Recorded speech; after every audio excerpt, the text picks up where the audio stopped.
하나님 말씀을 여러분과 함께 나누겠습니다. 잠시 후에 7시 10분에 교회에서 출발해서 2주 동안 다음 주 토요일 날 새벽 9시 40분에 인천공항에 도착합니다. 여러분 많이 기도해 주시기를 부탁을 드립니다. 오늘은 로마서 7장을 강해하겠습니다. 성도의 갈등과 승리. 로마서 6장은 구원 이후의 생활, 곧 구원받은 성도의 생활에 대해서 말했습니다. 구원받은 자는 죄에 대해서 죽은 자임을 강조합니다. 그런데 7장은 구원받은 성도의 고민을 다룹니다. 그 고민이 뭐냐? 구원받았다 할지라도 죄를 짓기 때문에 죄에 대한 구원받은 성도의 고민을 다루고 있습니다. 그렇지만 결국 예수를 통하여 성도가 승리할 것을 보여줍니다. 너희는 세상에서 환난을 만나나 담대하라. 내가 세상을 이기었다. 그 환난 가운데는 죄에 대한 고민도 포함되어 있습니다. 전체적인 내용에서 7장은 죄에서 해방된 6장부터 8장, 9장까지 죄에서 해방되는 성도의 생활에 대해서 말씀하고 있습니다. 우리 성도가 어떻게 율법에서 해방되었습니까? 1절부터 4절까지를 쉬운 성경으로 읽어보겠습니다. 형제 자매 여러분, 나는 지금 율법을 아는 여러분에게 말하고 있습니다. 여러분은 율법이 사람이 살아있는 동안에만 그 사람을 지배한다는 것을 알지 못합니까? 이를테면 결혼한 여자는 남편이 살아있는 동안에는 법에 의해 남편에 매여 살아야 합니다. 하지만 남편이 죽으면 그 여자는 남편에게 매여 있는 법에서 해방됩니다. 그래서 여자가 남편이 아직 살아있는데도 다른 남자와 결혼하면 그 여자는 간음죄를 짓는 것이 되지만 만일 남편이 죽으면 그 여자는 그 법에서 해방되므로 다른 남자와 결혼하더라도 간음죄를 짓는 것이 되지 않습니다. 내 형제 자매 여러분, 이와 같이 여러분들도 그리스도의 몸으로 말미암아 율법에 대해 죽었습니다.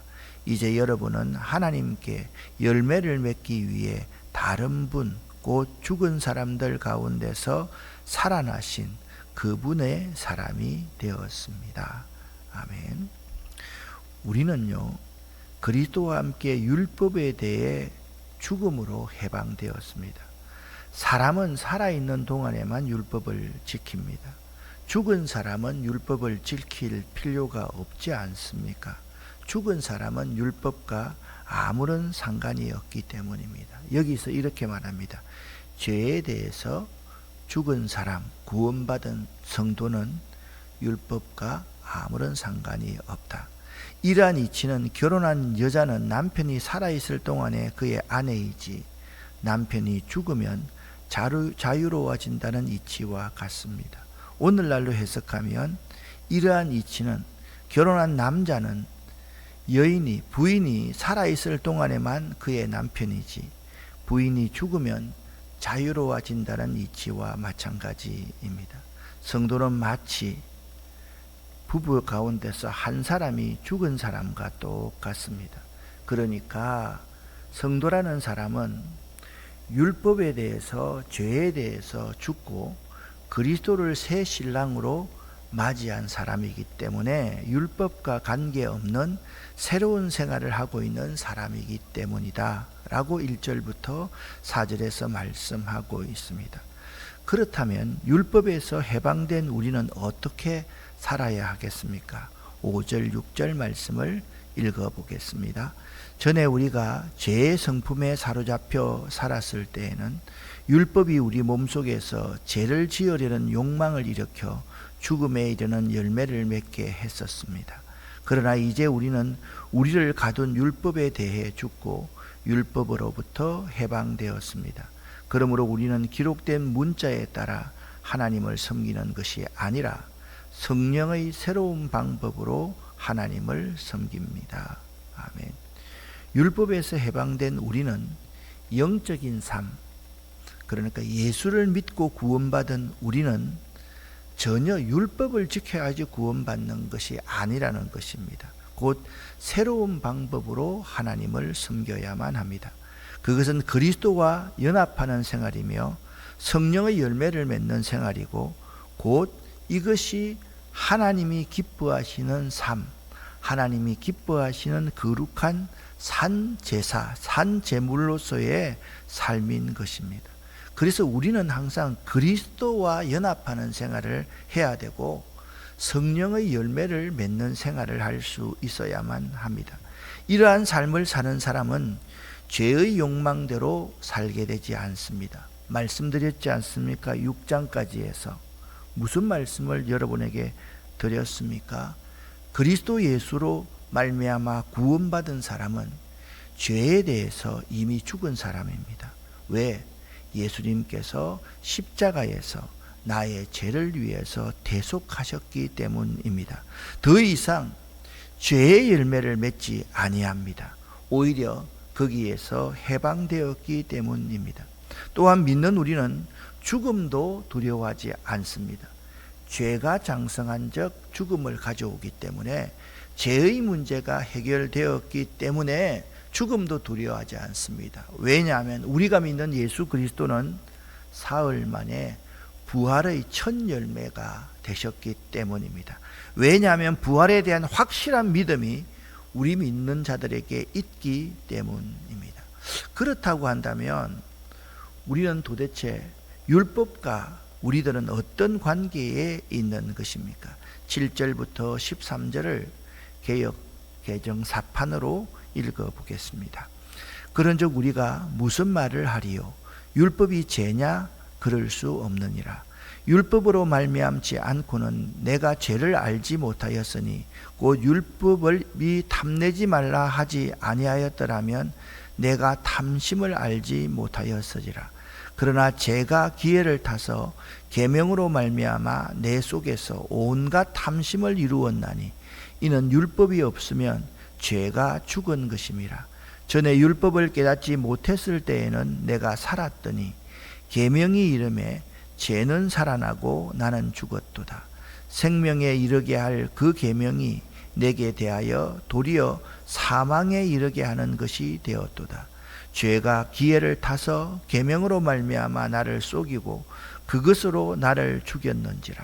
이러보건대 율법은 거룩하고 계명도 거룩하고 의로우며 선하도다. 그런즉 선한 것이 내게 사망이 되었느냐? 그럴 수 없느니라. 오직 죄가 죄로 드러나기 위하여 선한 그것으로 말미암아 나를 죽게 만들었으니 이는 계명으로 말미암아 죄로 심히 죄되게 하려 함이라. 아멘. 7절 말씀을 오늘날 우리식으로 해석하면 이렇습니다. 힘센 사람이 가난한 모든 사람들을 착취해도 된다. 힘세면 모든 사람을 자기가 다 가질 수 있다. 그건 율법이 없었을 때는 그것이 죄로 여겨지지 않았습니다. 그런데 법은 이렇게 말합니다. 가난한 자를 불쌍히 여기는 것이 여호와께 꾸이는 것이니 라고 말했기 때문에 내가 소유할 수 있는 그 외에 다른 사람의 것을 탐하면 그것이 탐심이다. 그렇게 말씀하고 있는 것입니다. 사실 율법은 우리의 과거 행위가 죄였음을 가르쳐 줍니다. 즉 율법을 알고부터 우리는 무엇이 죄인지 또 무엇이 죄가 아닌지를 알게 되었다라는 사실입니다. 그러나 율법 자체가 죄가 아닙니다. 즉 율법이나 계명은 죄를 만들어내지 않습니다. 단지 죄가 무엇인지 어떻게 하면 죄인이 되는지 그것을 우리에게 분명히 말해주고 있기 때문에 그렇습니다. 그러나 우리 사람의 마음속에 있던 이 죄악이 아담 이후로부터 말미암은 그 죄악이 계명 때문에 드러나게 되는 것입니다. 이전에는 내가 힘세면 내가 모든 것을 다 가질 수 있었는데 그것이 아니다. 계명이라는 것은 무엇입니까? 우리는 믿는 사람으로서 가난한 자를 불쌍히 여길 수 있어야 되고 그들의 인권을 존중해 주어야만 합니다. 그 계명 때문에 다른 사람의 것을 함부로 탐하는 것, 그것이 바로 죄악으로 드러나고 있다라고 말하고 있는 것입니다. 죄에 대한 인식이 없을 때는 스스로 안전하다고 생각했지만 율법이 주어지고 계명, 이런 계명을 지켜야 합니다 라고 하나님께서 우리에게 율법과 계명이 주자 우리는 자신이 얼마나 욕심이 많고 탐심이 많고 다른 사람의 것을 내 것으로 하려고 하는 죄인임을 깨닫게 되었고요, 죄인은 심판을 받아서 그 죄의 대가를 반드시 치러야 한다, 그것을 깨달아 알게 되었던 것입니다. 레위기 18장 4절 5절에 이런 말씀이 있습니다. 제가 읽어보겠습니다. 너희는 내 가르침에 복종하고 내 규례를 지켜라. 나는 너희의 하나님 여호와이니라. 내 가르침과 규례에 복종하라. 내 가르침과 규례에 복종하는 사람은 살 것이다. 나는 여호와이다 라고 말씀하고 있습니다. 여러분, 우리는 하나님께 가르침에 복종하고 하나님의 규례를 지켜라 그렇게 말씀하고 있습니다. 규례의 가르침과 규례에 복종하는 사람은 살 것이다. 레위기 18장 4절 5절 말씀은 하나님의 규례를 우리가 지켜 행할 때 하나님께서 우리에게 생명을 주신다 약속하신 말씀입니다.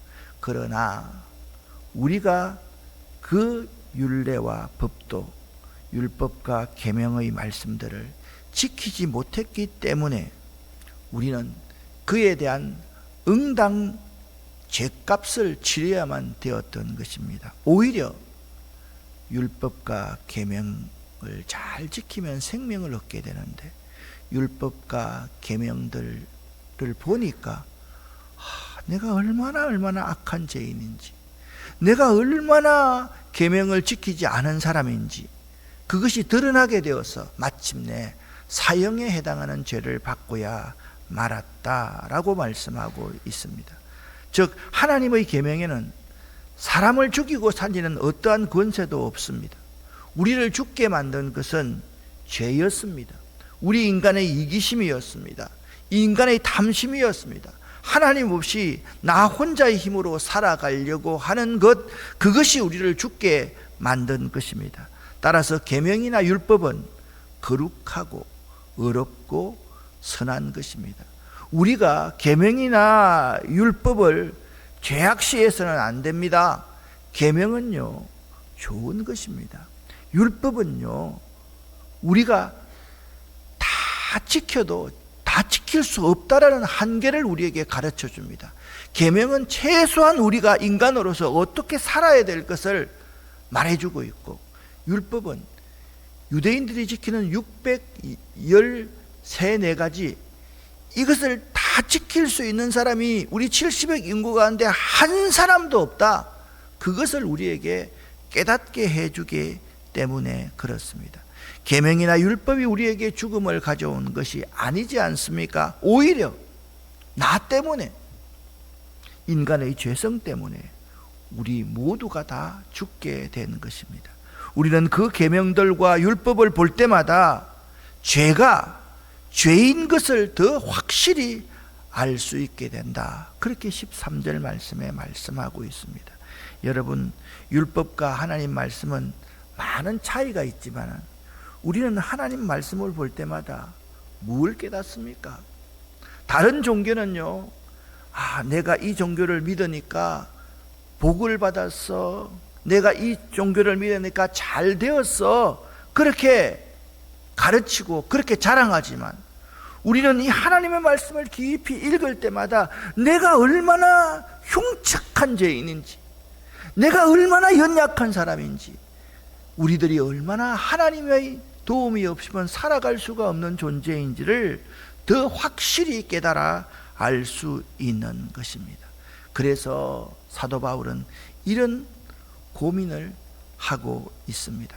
14절부터 20절까지 말씀을 읽어보겠습니다. 우리는 율법이 영적인 것이라는 사실을 압니다. 그러나 나는 영적이지 못하며 죄의 노예로 팔린 몸입니다. 나는 내가 하는 일을 이해하지 못하겠습니다. 내가 하고 싶어 하는 일은 하지 않고 미워하는 일을 행하고 있으니 말입니다. 내가 그런 일을 하면서도 그 일을 원하지 않는 것은 율법이 선하다는 것을 인정하는 셈입니다. 그런데 이제는 원하지 않는 일을 하는 존재는 내가 아니라 내 안에 살고 있는 죄입니다. 나는 내 안에, 다시 말해서 나의 죄악된 본성 안에 선한 것이라고는 하나도 존재하지 않는다는 사실을 압니다. 선을 행하려는 바람은 내게 있지만 선을 행할 수는 없습니다. 나는 원하는 선은 행하지 않고 원치 아니하는 악을 행합니다. 내가 원하지 않는 일을 행하고 있다면 그 일을 행하는 자는 내가 아니라 바로 내 안에 살고 있는 죄입니다.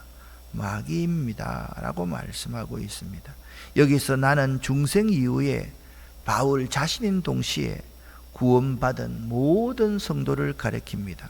사도 바울은 스스로를 구원받은 모든 성도의 대표자로 생각하며 로마서를 전개하고 있습니다. 그는 여기서 구원받은 성도가 죄에 대해 고민하고 있는 것을 너무나도 생생하게 묘사하고 있습니다.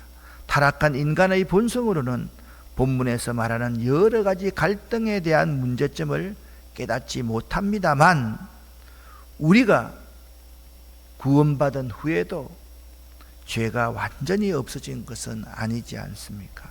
죄를 미워하거나 죄에 대해 후회한다거나 선행을 원한다거나 하나님의 법을 즐거워한다거나 자기를 구원해 주신 하나님께 감사하는 일 등을 볼 때 본문에서 나는 선을 행하기를 원합니다. 그런데 자꾸 나라는 존재는 원치 아니하는 악만 행하는 존재입니다. 그것을 내가 깨달았습니다. 그래서 나는 회개한 바울인 동시에 구원받은 모든 성도를 가르침을 알 수 있습니다. 우리가 구원받았다고 해서 죄를 안 짓는 것이 아니지 않습니까? 구원받았지만 우리 속에 있는 이기심, 탐심, 다른 사람 모든 것을 내가 갖고 싶어하는 그러한 마음, 하나님 없이 내 혼자의 힘으로 살아가려는 마음이 얼마나 많이 있습니까? 우리는요, 하나님의 법도 섬기고 싶고, 그런데 이게 잘 안 됩니다. 자꾸 죄의 법만을 따르는 분열된 나로서 살아갈 수밖에 없습니다.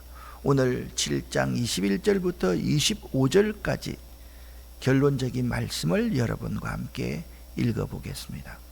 그러므로 나는 이런 법칙을 발견했습니다. 선을 행하려는 마음은 나에게 있지만 악이 나와 함께 있다는 것입니다. 사실 나의 속 중심에서는 하나님의 법을 즐거워합니다. 그러나 나의 몸의 여러 부분들에서는 다른 법이 작용하고 있습니다. 그 법이 내 마음의 법과 싸워 나를 내 몸에서 작용하고 있는 죄의 법에 사로잡히게 합니다. 참으로 나는 비참한 사람입니다. 누가 나를 이 사망의 몸에서 구원해 내겠습니까? 우리 주 예수 그리스도로 인하여 하나님께 감사합니다.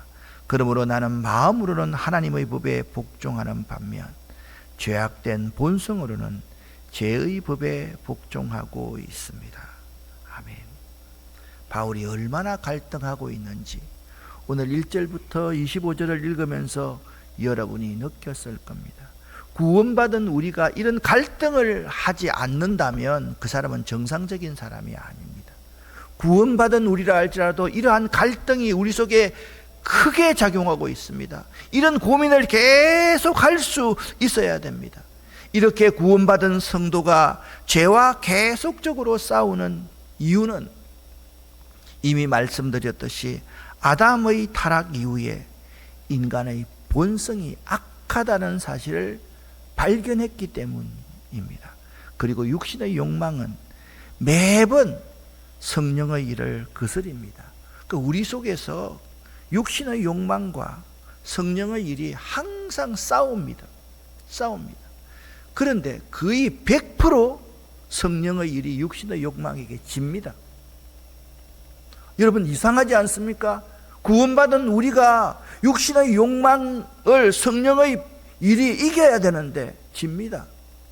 그런데 우리가 이길 수 있는 방법이 있습니다. 예수 그리스도로 말미암으면 이깁니다. 할렐루야. 말씀으로 말미암으면 우리가 이깁니다. 성령을 덧입으면 우리가 이깁니다. 그렇기 때문에 성경은 말씀으로 살아라, 말씀에 순종하라, 성령을 받아라, 그렇게 말씀하고 있는 것입니다. 성령을 받아라, 이 말씀 속에 모든 것이 다 포함되어져 있습니다. 믿는 우리들에게 이러한 갈등이 계속됩니다. 저도 그렇습니다. 그런 갈등이 있습니다. 많이 다른 부분이지만 그럴 때가 많습니다. 꼭 이렇게 목사로 살아야 되나? 꼭 이렇게 피곤하고 힘든데 선교하러 또 가야 되나? 그런데 하나님의 계명이 우리에게 말합니다. 땅끝까지 내 증인이 되라. 너희는 모든 족속으로 제자를 삼아라. 아버지와 아들과 성령의 이름으로 세례를 주고 내가 너희에게 분부한 모든 것을 가르쳐 지키게 하라. 그 말씀을 하시기 때문에 순종할 수밖에 없습니다. 그런데 있잖아요, 순종하니까 육신의 법으로는 아이고 꼭 이렇게 가야 돼. 순종하니까 그 순종으로 말미암아 은혜가 되더라는 겁니다. 할렐루야. 그 순종이 우리에게 복을 주더라는 거예요. 그 순종이 불쌍한 사람들을 우리가 정말 구제하고 구원하는 것이 하나님의 구제 방법이라는 사실을 깨닫게 하더라라는 것입니다. 이런 갈등이 계속되어도 예수께서 십자가로 승리하셨기 때문에 우리도 십자가를 붙들고 나아가야만 하는 것입니다. 그러므로 믿는 우리들은 최후의 승리의 날을 바라보면서 항상 성령의 인도하심을 구하고 성령의 인도하심을 받아야만 합니다.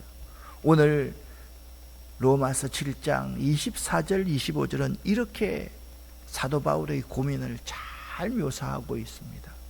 오라, 나는 곤고한 사람이로다. 이 죽음의 몸에서 누가 나를 건져내랴. 우리 주 예수 그리스도로 말미암아, 우리 주 예수 그리스도로 말미암아, 우리 주 예수 그리스도로 말미암아 하나님께 감사하리로다. 아멘. 그런즉 내 자신이 마음으로는 하나님의 법을, 육신으로는 죄의 법을 섬기노라 말하면서 우리 주 예수 그리스도 그분의 말씀, 성령으로 말미암아 이 죄를 이길 수 있다라고 말씀하고 있습니다. 사랑하는 여러분, 여러분은 나에게 이김을 주시는 하나님께 감사하고 있습니까? 아니면 계속적으로 나 자신의 능력만을 믿고 패배하는 어리석은 사람입니까? 오늘 이 새벽에 여러분 꼭 한번 생각해 보실 수 있기를 바랍니다. 자, 내 속에 육신의 법이 있습니다. 성령의 법이 있습니다. 죄의 욕망이 있습니다. 그리고 주님의 십자가를 덧입고자 하는 마음이 있습니다. 어떤 것이 이길 수 있습니까? 항상 이것이 이길 수밖에 없습니다. 그렇기 때문에 하나님, 저는 하나님의 도우심이 없이는 한순간도 살 수가 없습니다. 나는 부족합니다. 나는 죄인입니다. 나는 연약합니다. 하나님, 성령님, 우리 주님, 나와 함께 하셔서 나를 도와주시옵소서. 그렇게 이 새벽도 기도할 수 있는 것입니다. 여러분, 기도해 주시기를 바랍니다. 기도하겠습니다. 하나님 아버지여, 오늘 말씀을 대하면서 우리가 얼마나 죄인인지, 죄가 우리 속에 득실거리는지 깨닫게 도와주셔서 감사합니다. 하나님, 주님으로 말미암아 이김을 믿습니다. 예수로 말미암아 이김을 믿습니다. 말씀에 순종하는 것이 이기는 것임을 믿습니다. 성령의 부으심을 받아야 이길 수 있음을 믿습니다. 우리 머리끝부터 발끝까지 성령의 기름 부음이 이 새벽에 있기를 원합니다. 하나님, 기도합니다. 우리 손순국 집사님을 축복하여 주시옵소서. 걸으며 뛰며 하나님을 찬양하고 하나님을 드러내는 귀한 아들이 되기를 원합니다. 고쳐 주시옵소서. 우리 신기준 장로님도 바른 회복이 있도록 도와주시옵소서. 우리 성도 가운데 사업 때문에 간절히 기도하는 성도가 이 가운데도 있습니다. 하나님, 우리의 모든 것들을 하나님께 맡기오니, 우리가 연약하오니, 우리가 부족하오니 하나님 우리에게 힘과 능을 부어 주시옵소서. 예수 그리스도 이름으로 축복하옵고 간절히 기도 올립니다. 아멘.